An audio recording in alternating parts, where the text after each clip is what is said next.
to revive the hope of peace and a two-state solution. I state clearly, as Prime Minister of this great country, that the United Kingdom formally recognizes the state of Palestine. क्या यूरोपीय union का फिलिस्तीन को मान्यता देना, recognise करना महज दिखावा है? आखिर ये सवाल क्यों पूछ रही है दुनिया, और आखिर ऐसी क्या वजह है इस सवाल को पूछे जाने की, या फिर ऐसी क्या वजह है कि ये सवाल पूछे जा रहे हैं? तो इसका जवाब भी है। जवाब ये है कि गजा में अभी भी बमबारी जारी है। तो क्या यूरोपीय देशों द्वारा फिलिस्तीन को मान्यता देना, रिकॉग्नाइज करना महज एक दिखावा है? ये सवाल खड़ा हो रहा है। आज इस वीडियो के जरिए इस सवाल का जवाब जानकारों की नजर से आपको समझाने की कोशिश करेंगे। फिलिस्तीन को मान्यता देने के लिए संयुक्त राष्ट्र संघ की बैठक हुई। इस बैठक में 145 देशों ने फिलिस्तीन को एक अलग राष्ट्र के रूप में मान्यता देने पर सहमति जताई और फिलिस्तीन के हक में वोट किया, जबकि इस प्रस्ताव के खिलाफ इसराइल और अमेरिका समेत 10 देशों ने वोट किया। बहुमत के साथ फिर फिलिस्तीन को राज्य का दर्जा देने का प्रस्ताव पास हो गया। इस प्रस्ताव को नाम क्या दिया गया है वो भी आपको इस वीडियो के जरिए बता देते हैं। इस प्रस्ताव को न्यूयॉर्क डिक्लेरेशन का नाम दिया गया है और इस प्रस्ताव से पहले अलग अलग ममालिक की तरफ से, अलग अलग मुल्कों की तरफ से टू नेशन थ्योरी पर अमल करने की बात कही जाती रही है। अब ये टू नेशन थ्योरी क्या है? टू नेशन थ्योरी यही है कि दोनों देश यानी इसराइल और फिलिस्तीन को अलग होकर इनको अलग अलग राज्य का दर्जा, जैसे फिलिस्तीन को नहीं मानता है इसराइल, तो इस राज्य टू नेशन थ्योरी यानी दो अलग अलग राज्य के तौर पर हम दोनों मुल्कों को समझते हैं, इस पर अमल करना चाहिए। इस हवाले से कई बार हमने देखा है वक्तन फवक्तन आवाज बुलंद होते रहे हैं और अब इन तमाम यूरोपीय यूनियन की तरफ से अब इस जो डिक्लेरेशन पास हुआ है, जो तजवीज पास की गई है, उसका नाम दिया गया है न्यूयॉर्क डिक्लेरेशन। बीते रविवार को ऑस्ट्रेलिया, कनाडा, ब्रिटेन और पुर्तगाल ने फिलिस्तीन को एक स्वतंत्र यानी आजाद संप्रभु राष्ट्र के रूप में मान्यता दे दी है, रिकॉग्नाइज कर लिया है।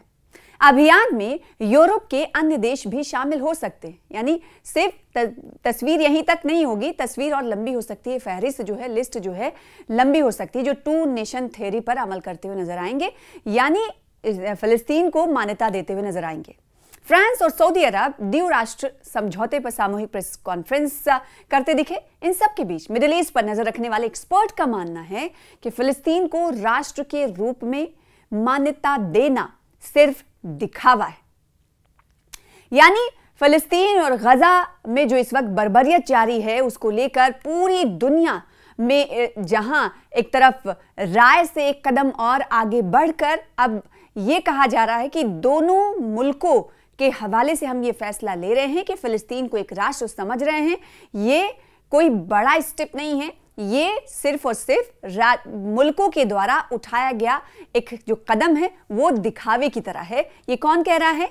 ये मिडिल ईस्ट पर नजर रखने वाले जानकार कह रहे हैं। जानकारों का कहना है कि जब तक गजा में नरसंहार को नहीं रोका जाता, जब तक इस कत्लेआम को नहीं रोका जाता, फिलिस्तीनियों को सम्मान के साथ जीने का अधिकार नहीं मिल जाता, तब तक इन फिलिस्तीन को मान्यता देना सिर्फ इसे दिखावा ही कहा जाएगा और इन देशों की तरफ से जो कदम उठाए जा रहे हैं वो दिखावे के मानिंद ही रहेंगे, यानी दिखावे की तरह ही रहेंगे।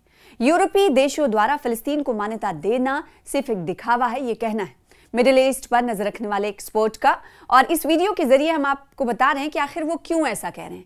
उनका कहना यह है कि इस वक्त जो गजा पर, फिलिस्तीन पर कत्ल गारतगिरी जारी है, सिहूनी फोर्सेस की तरफ से लगातार बर्बरियत और मजालिम किए जा रहे हैं, जुल्म ढाए जा रहे हैं, जब तक वो नहीं बंद हो जाते तब तक इसे ये कहना कि फिलिस्तीन के हक में कदम इन देशों ने उठाया है, ये सिर्फ दिखावे की तरह ही समझा जाएगा।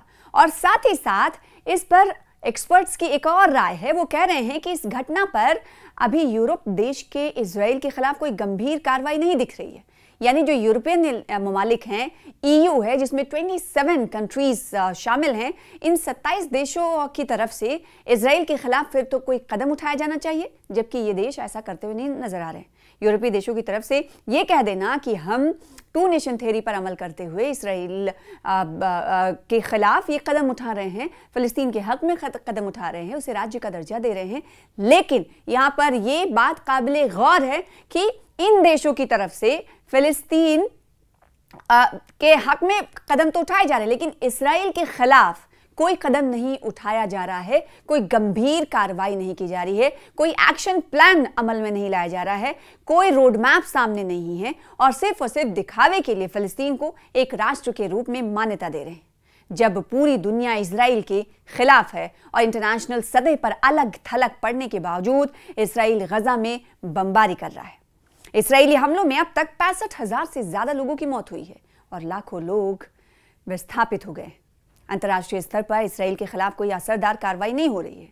वेस्ट के देश अभी भी इजराइल को कटघरे में नहीं खड़ा कर रहे हैं।